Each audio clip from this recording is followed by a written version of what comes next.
You are now listening to the Masters Mehan podcast. Episode 24, Demons 101, a primer.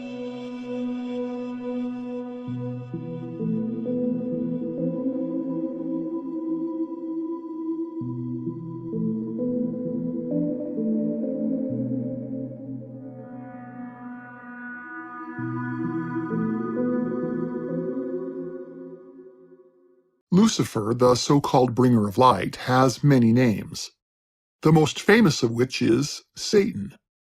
This is not a name that he particularly likes because it means enemy, and it reveals too much about him and his motives. Still, Lucifer Satan is schizophrenic, as we have said too many times. Liars lie and can't live in truth for a variety of reasons.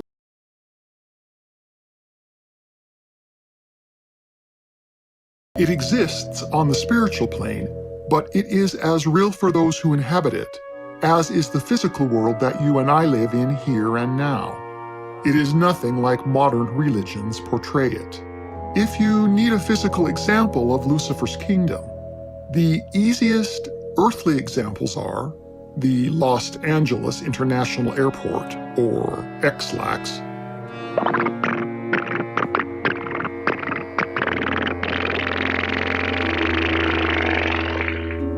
Costco. Welcome to Costco. I love you. Welcome to Costco. I love you. Welcome to Costco. I love you. Or sadly, yes, Disneyland. Let's start with one of the modern wonders of the world is LAX.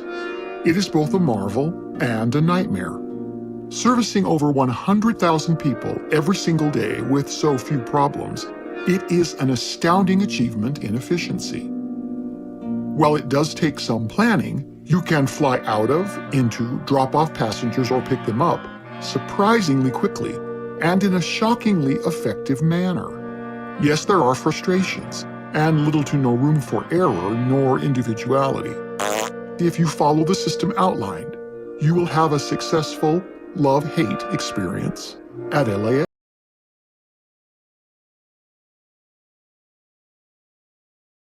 Some years ago, a mother was happy to discover that she was expecting her third child. It was a bit of a surprise since she and her husband thought they were done with children, but happily surprised that she was pregnant anyway. She was a bit nervous, being older, and she expressed some concern about her energy levels and whether or not she could handle a new baby now, being out of practice. But at the same time, she was very excited, and so was her husband and their children. The baby arrived without issue, and Mom was doing fine. She had brought the baby home, and life was good. Not too many days passed, baby was sleeping, and Mom was in the kitchen chopping vegetables for Chinese stir-fry, a family favorite dinner. It was then that a thought, nearly like a voice, shot into her head. Why don't you take that kitchen knife and stick it in your baby? Mom was so overcome with shock that she nearly cut herself as the knife fell from her hand. In terror, she looked at the knife speechless, nearly paralyzed with horror. She would never do such a thing, God forbid. And then the master demon's trick. She next heard, You must be the sickest, worst, most terrible mother on all the earth to have thought such a thing. You are sick and need help. How could someone like you ever be trusted with children? What would your husband say if he knew that he had married such a monster?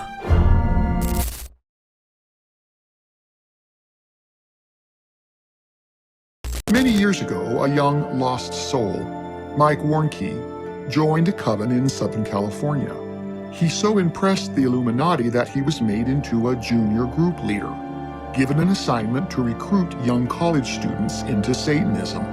He was well paid, given 2 blonde service bimbo slaves, and a budget to run his operations. He later escaped. But here is his assertion, as one in the know, on demons in general. Lost they leaving Tarlhim must run a stern high road. The ceremony to the Great Mother got underway without a hitch, and the other two master counselors knew exactly what they were to do and did it, leaving me free to concentrate on raising a demon. As I started the ritual for raising a demon, the thought went through my mind that most people outside of witchcraft and satanic worship do not believe in demons. So many refuse to believe until they see or feel something for themselves. By the time our ceremony was over, any skeptic who could have viewed it would have been made into a wholehearted believer. I was proud of myself for pulling it off without a hitch. As members of the Brotherhood, we probably understand better than most people because we use demons to accomplish our evil deeds. These are Satan's helpers, fallen angels, who were expelled with him from heaven. They are an invisible presence. You cannot see them, but you soon know they are there. There are legions of demons. No one knows how many. Perhaps some demonologist could name all of the commanders of legions of demons, but the rank and file way outnumber living humans. Some groups have favorite demons on whom they call again and again to inflict their enemies. They call Master so-and-so or Master such-and-such, and then ask for the favor they have in mind. Demons have to do what they are commanded under their commanders, but like rebellious children, they really resent their obligation to serve and to serve you.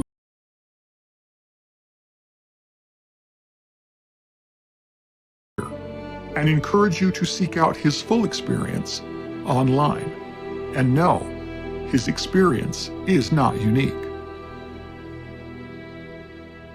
So this story is the reason I stopped making content for 5 years. You guys remember when all those Vine stars and skit Instagrammers moved to LA in like 2015-ish? So I wasn't a huge creator at the time, but I was there and around it all as all of that stuff was happening. I moved from Chicago to LA 3 weeks after high school with like $2,000 in my pocket that I saved up working at Steak and Shake with this other aspiring creator named David. I was much more into editing and being behind the camera at that time, and he was much more into Vine and vlogs and being on camera. That time of our lives was absolutely crazy. Everybody was broke, posting anything we could onto YouTube to get some attention. And to be honest, it was extremely fun for the first few months until Hollywood started to notice that influencers were the next big thing and that the landscape of the industry was changing. And we started to get invited to more exclusive parties and events where it seemed as if old Hollywood was almost grooming new Hollywood. And there was rumors of this one gathering that was happening on a monthly basis where it seemed like anybody that got invited saw a massive jump in their numbers, secured huge brand deals right after attending. But apparently this gathering worked on a buddy system. Someone had to vouch for you and bring you as a guest. Me and David ended up getting invited. Some talent agents saw me and David shoot a silly skit at a random party. He didn't invite us that second, he just told us that he saw something special in us and took our contact information. When I tell you I was on cloud 9 leading up to that party, I mean it. I was so young and naive and delusionally optimistic. I truly believed that I was gonna go to this party and leave rich, because it literally seemed like that was happening to the creators around me that attended. We pull into the driveway and this house is beautiful and extravagant.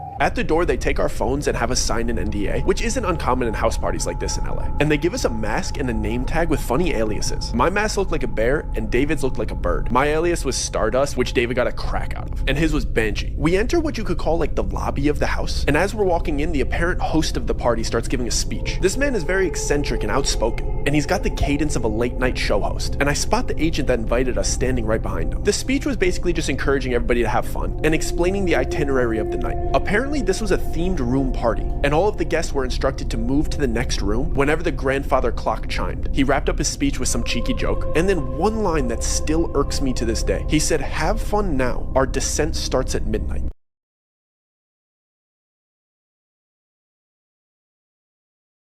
I'm the last person to walk into the bright red room. This room didn't seem to have a specific activity like the others. It was just empty and bright red, and everybody was whispering to each other. The same people that I saw laughing and celebrating and eating together were whispering the most heinous, offensive comments directly to each other.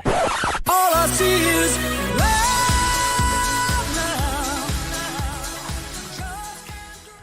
I mean things that you wouldn't even say behind your friend's back, they were saying it to their face. I'm talking friendship-ending secrets and personal opinions about each other, laced with envy and jealousy. I hurried to a quiet corner, because I was sick of hearing everybody's dirty laundry after walking around for a minute and a half. But the chime for the next room goes off. This time, everybody gets eerily quiet and calm, like they got all of their venom out. The host of the party announces for all of the newcomers to come to the front. All of the attendees form a single file line in front of the next room's door. There's about 10 other newcomers in front of me and David, and the agent that invited us is standing to the left of the door, and the host of the party is standing to the right. The host has a pile of books on the table next to him. I see the host ask the first person in line a question and then grab a book based on his answer. He would present the book to the person and place a diamond-shaped metal symbol on top of it before having them repeat something that he said. Then he'd take their mask off and let them enter the next room. The books were Bibles, Qurans, Torahs, and so on. He would ask the person, "And which one is yours?" Whichever they chose, he'd grab it and place the metal symbol on top of it. He'd have you put your hand on top of the metal symbol and then repeat, "I am my own God, I bow to nobody but myself." When I tell you I am done with this party, and I whip my head around and I tell David I am absolutely not doing that. David whispered back in a joking tone like he always does, "Dude, it's just a party, who cares? I'll see you in the next room." And he skipped me in line to show me that he'd do it first to make me feel more comfortable. He went through with it and giggled his way into the next room. It was my turn, so I tried to play it cool and whisper to the host, "Do you mind if I skip this part? It's making me a little bit uncomfortable." I thought he'd subtly break character and reassure me that this is just a party theme and it's all good. Instead, he whispered back to me in a really kind tone, "Of course, man, don't worry about it. Just take your mask off and turn around." I was relieved for about a split second, before the agent that invited me here grabbed my arm and started guiding me towards the exit. And I see that everybody that was behind me in line staring at me straight-faced. I look back at the host and he's standing up and loudly shouts like he's starting a chant, "The price was not paid." And then everybody in line that was staring at me chants in unison like they knew exactly what to do, "Remove the profane." And they repeat it over and over until I'm through the exit door. "The price was not paid, remove the profane. The price was not paid, remove the profane." So the agent just walks me to the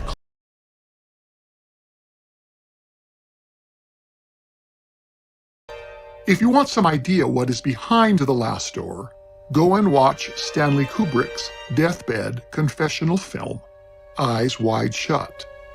Remember this title. He chose it for a very important reason, and we will come back to it. Or look up P. Diddy Really Yes He Diddy Combs' White Parties. It's all the same thing. There is nothing new under the sun. Or as therapists try to help them child victims of Great Daddy Puffing Dragon belieber when they are at last ushered away from the pedophiles.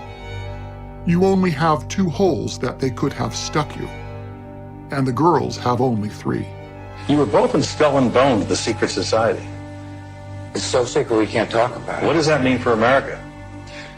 The conspiracy theorists are going to go I'm wild. sure they are. I don't know. I haven't seen the rest. Number 322? Congratulations, Skulls. On your rebirth, a skull above any other. Say it. Skull above any other. Louder. You only have 2 holes that they could have stuck you, and the girls have only 3. It's so secret we can't talk about it. What does that mean for America? You see the rest. Number 322? You only have 2 holes that they could have stuck you, 322? and the girls have only 3.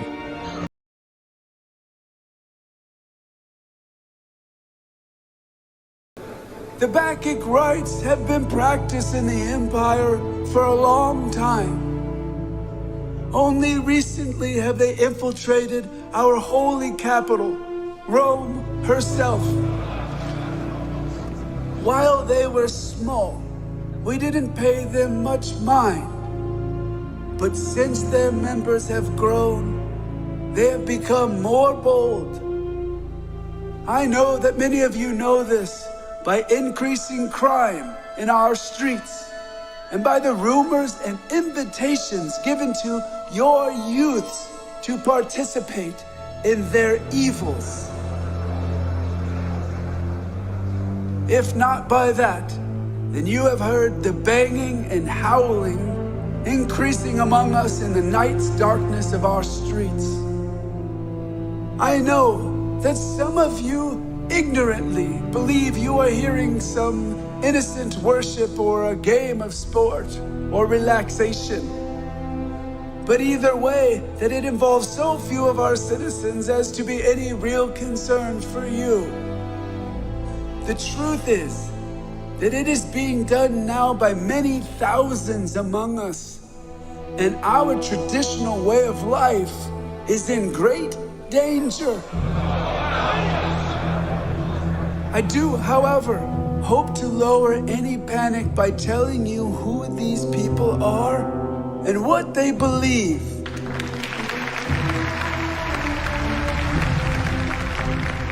Liars lie, and thereby always have that advantage over truth speakers. But once the eyes of the people open so that they can see the truths for themselves, the liars are the ones who tremble.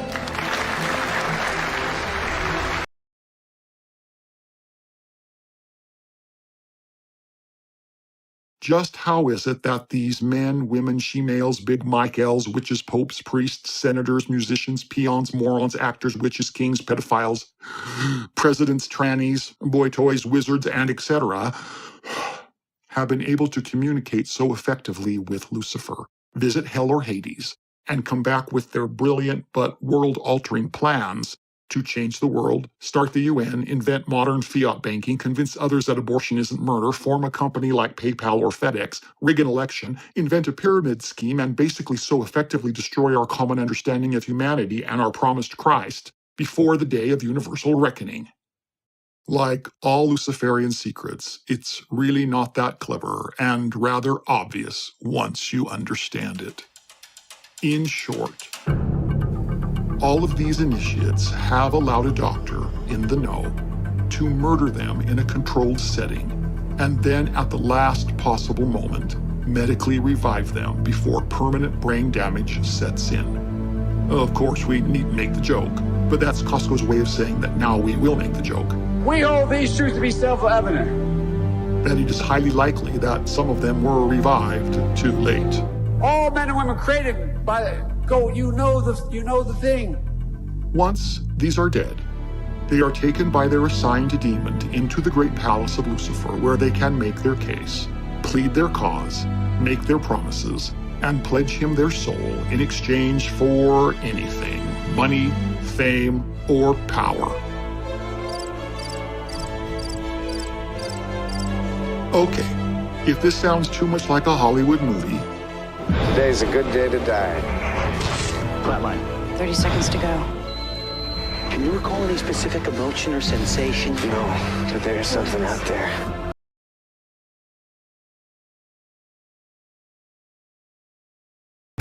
please hear it well. After your return from hell, you will have a very bloodshot eye and nasty bruises surrounding it on your face. If you dare, do an internet search for bruised eyes and celebrities and see what comes up. You might be very surprised at what you see and how many of them there are.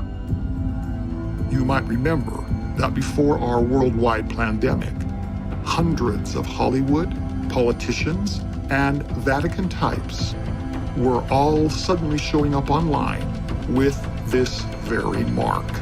It was a sign to those in the know.